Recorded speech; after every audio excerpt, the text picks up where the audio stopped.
Hi, this is an altitude sensor from ARC. ARC means Aircraft Radio Corporation. This company was established in 1924 in Boonton, New Jersey. In 1951, this company was acquired by Cessna. So you can see in this hidden plate, it is written here, Aircraft Radio and Control, a division of Cessna Aircraft Company in Boonton, New Jersey. In 1983, Sperry acquired ARC, and at the same time, Sperry was acquired by Unisys Company, then by Honeywell. So it is another episode. And Sperry decided to relocate the ARC company to the Sperry's facility, which was in Phoenix, Arizona. So I think it was difficult for all the workers and the employees of ARC. And in 1987, Sigmatech bought ARC from Honeywell. And today there is a company which is called ARC Avionics Corporation, which is a continuation, I think, of ARC. But I didn't find too much information on this company. So this company has a long story with several episodes. So this instrument is an altitude sensor, AS895A. So this was manufactured, I think, in the 70s, but I'm not sure. We'll have to see the date code inside. So the power supply is 28 volt here. So I wanted to find a service manual for this thing, but actually I found a seller on eBay who sells a service manual, but the price is very expensive, 150 euros or something like that. But the seller had the good idea to give some scans of some pages. So there is one interesting page, which is this one here. So it is not a complete page, but at least it gives some information.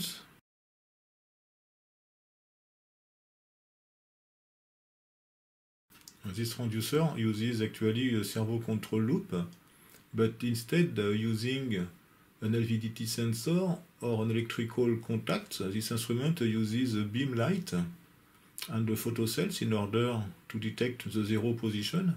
So let's open this thing to see what is inside.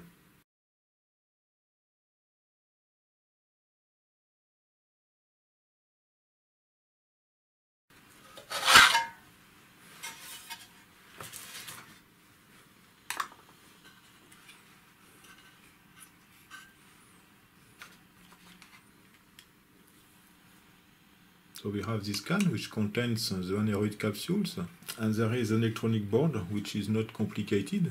So here it seems that this is an open PS741. So this is MC1558. And some resistors, capacitors, and one relay here. There are also two small transistors here. And we have also these 4 transistors. So the board is not complicated. The first thing I will do is to do the reverse engineering of this board. Then I will make some tests on this unit. And at the end I will open this can to see the capsule, the motor and the system with the beam light. This can be interesting. Okay, so there are 1, 2, 3, 4, 8 wires. 8 or 9. You see 9 wires.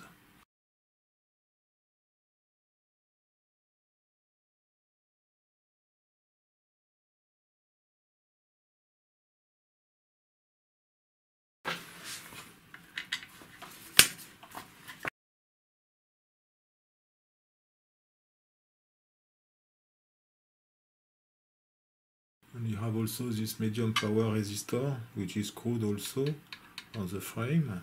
So I think I will desolder these 2 wires here.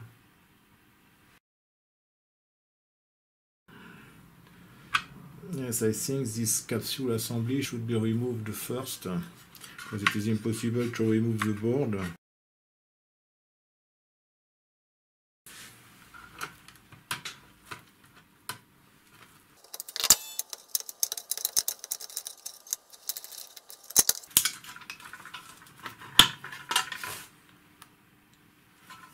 You can see some cracks on this tube. So maybe this tube should be repaired or changed. Probably there are some leaks here.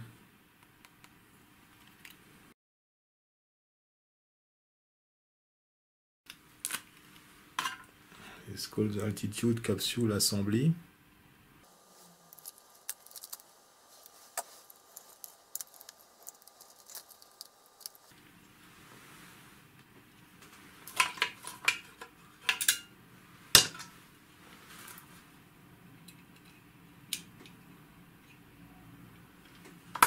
Okay, so this is the board.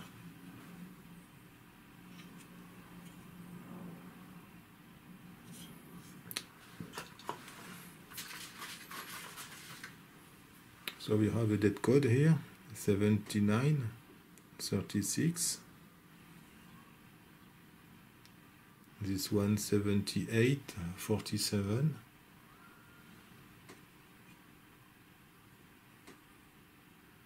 So this is not complicated. There are probably two transistors for the push-pull drive of the motor, which is inside the capsule assembly here. So this is a relay which permits to have the hold mode probably. So this is maybe in series with the motor. And this is probably the amplifier, the error amplifier. And this op-amp, I don't know.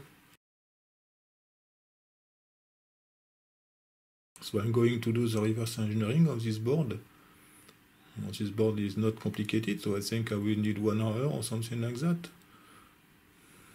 And after that I will perform some tests on this device. It should be interesting to see the behavior of this servo control loop using a beam light.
After 2 hours, the schematic is complete.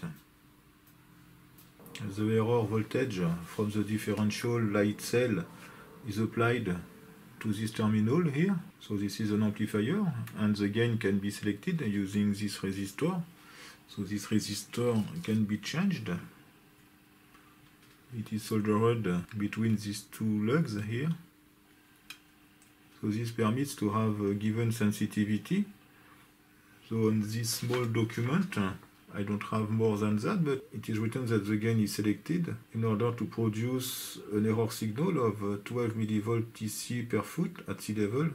So then this signal is applied to a slewing amplifier here, and the output of this slewing amplifier is applied to the motor driver here. So the motor driver is a full bridge amplifier using 2 push-pull outputs here.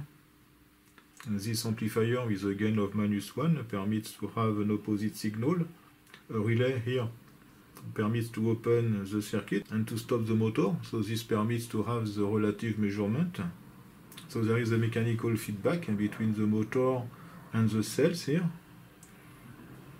When the relay is closed here, in this state, The error amplifier will drive the motor in order to have 0 volt at the input here. And after that, the relay can be opened and the measurement is available at this terminal, pin 17. So there is another signal here at pin 5 with this resistor.